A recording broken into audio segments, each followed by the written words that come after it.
Hello and welcome to our video solutions for Quiz 1, our first quiz from Math 258, which is Calculus 3 here at Cal State Fullerton. We're in the Spring 21 semester. My goodness, how time flies. So the first quiz is all about actually remediating material from Calc 1 and Calc 2, just some very basic stuff, computing derivatives and antiderivatives. And this problem, this first one, is about computing derivatives of functions. Some of them will just be utilizing our knowledge of derivatives of elementary functions, and then we also need to use rules like the chain rule, product rule, and the quotient rule. So why don't we begin? So the very first problem, 1a, is just this nice sum of lots and lots of elementary functions. And so we're going to want to, maybe we'll give a name to this so we don't have to copy it all. We call this, say, f of x. So 1a, I want to take the derivative of f of x, or maybe you prefer to write f prime of x. Either one is acceptable. Okay, we're going to want to find this derivative, and one of our useful rules for taking a derivative of a sum, right, is we can do it sum end by sum end, right? So we can just take the derivative of x to the fourth, subtract the derivative of 3x to the negative 5/3, etc. So let's see here.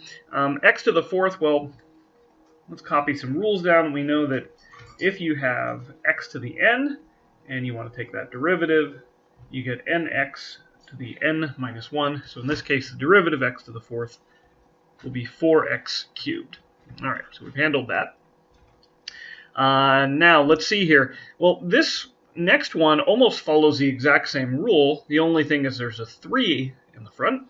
But again, we have these old differentiation rules, and one of them is called the Homogeneity Property, which says if you multiply a function by a constant, you can instead just take the derivative of the function, and then at the end, multiply by the constant. So this will be minus 3 times the derivative of x to the negative 5/3.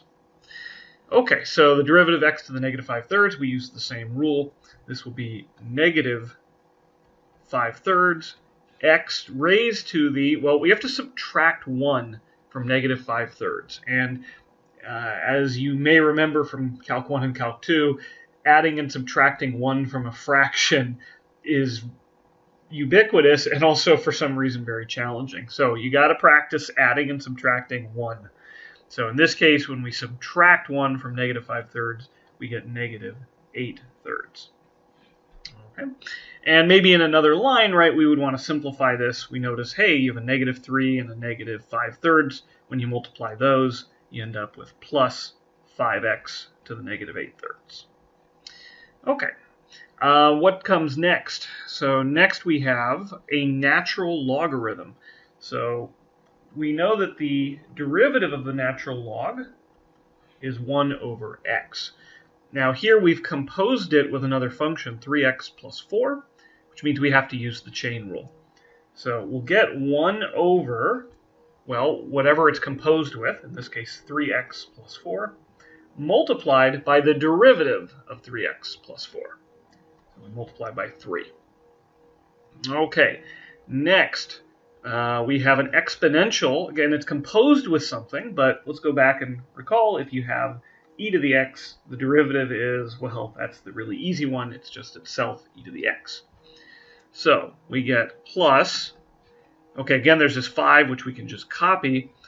I take the derivative, which means I'm going to write e to the, well, whatever it's composed with, x squared plus 2x plus 1.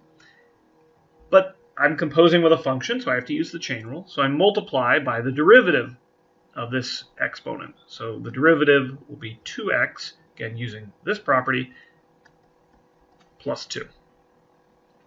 Okay, moving on. We have the sine function, and we know that the derivative of sine is cosine. So let's see, we get minus cosine, well, we're composing with 7x, so cosine of 7x, times the derivative of 7x, so times 7. Okay, what do we need next? Well, it looks like we're going to go to the tangent. So we need to know the derivative of the tangent function. And the derivative of tangent is secant squared. Okay, just one of those things you're going to have to make sure you can get right off the top of your head. You don't have to think about it. All right, so plus secant squared, well, of 2x plus 1.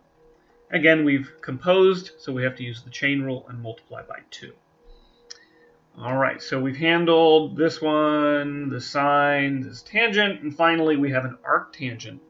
So we need to know the derivative of the arctangent function. That'll be minus, and, well, I'll just write it here. It's going to be the exact same thing.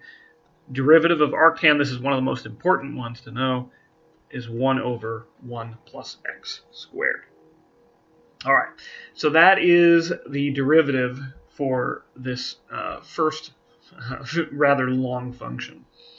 All right, how about b? Well, this one has just 2 summands, but each one of them will require us to do a little bit more work than in the previous case. So here, in the first summand, we have a product of functions, and so we want to use the product rule.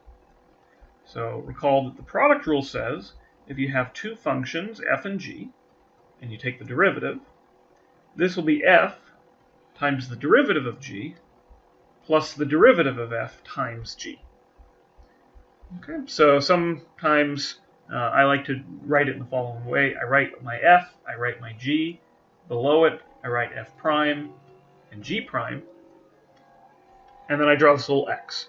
All right, this means I'm going to multiply f by g prime and g by f prime, and then I add these together. Okay, maybe that helps you remember, maybe not. Your call. All right, so let's see. In this case, I could think about the cosine of 3x plus 1 as my f, and the e to the negative x as my g. So first thing I'll do is just copy the f. So well, actually, let's give a name to this function so that we can write down nicely the derivative of g, or g prime of x, equals, oh, I'm using f and g here. We'll call this h. Well, let's fix that. There we go. All right, so first thing we're going to do is write down the cosine of 3x plus 1. And then we need the derivative of e to the negative x, right? We already know the derivative of e to the x is e to the x. If I compose it with negative x, then I'll get e to the negative x times the derivative of negative x. Got to use the chain rule. Derivative of negative x is negative 1. Okay, plus, now I can copy down the g if I like, and multiply by the derivative of f. So, okay, let's write the derivative of f first. So, well, we had here the derivative of sine was cosine, and the derivative of cosine is negative sine. So, my derivative will be negative, so I can turn this into a minus sine of 3x plus 1. But I composed with 3x plus 1, so I have to multiply by the derivative of 3x plus 1, which is 3. All right, and then I get to multiply by e to the negative x. All right, so that's the derivative of the first summand. Now what about the second summand? Well, we have a quotient, so we're going to use the quotient rule. So let's remember, if you have a function f divided by a function g, and you take the derivative, then, okay, you remember the song, low, d, high, less high, d, low, e-i, e-i-o, right? So low, d, high, less high, d, low, e-i, e-i-o. And if you get it backward, right, it won't rhyme. You say high, d, low, less low, d, high, e-i, e-i-o. Doesn't work. And then you divide by the square of the low. Okay. So in our case, let's see, our functions were, let's see, secant of x over x squared plus 3. Okay, maybe I'll just copy that over here. Secant of x over x squared plus 3. So let's see, first thing I need to do is I'll write a plus sign. I'm going to have a fraction, and on the top, I first write the bottom. So x squared plus 3 times the derivative of the numerator. Okay, so I need to know the derivative of secant. So we can add that up here. The derivative of secant is secant times the tangent. Okay, so we have secant of x times the tangent of x. Okay, minus. Now I get to copy the numerator, secant of x, and multiply by the derivative of the denominator. That'll be 2x. Well, the derivative plus 3 is just 0. Okay, and then I divide by the square of the denominator. And there we go. Notice I could maybe do a little bit of simplification, factor out an e to the negative x from these first two pieces. I don't know, factor a secant x, whatever. I mean, in principle, one could distribute this. Don't. Just leave it there. I'm very, very happy to see this kind of an answer because I know how you got it. Once you do all the simplifications, one, it's very likely you're going to make a mistake. Two, I find it very difficult to figure out how you got to your final answer, right? Particularly if you don't show me, the intermediate steps. So I'm very happy when you leave it in this form. All right, hope this is helpful. We'll see you next time.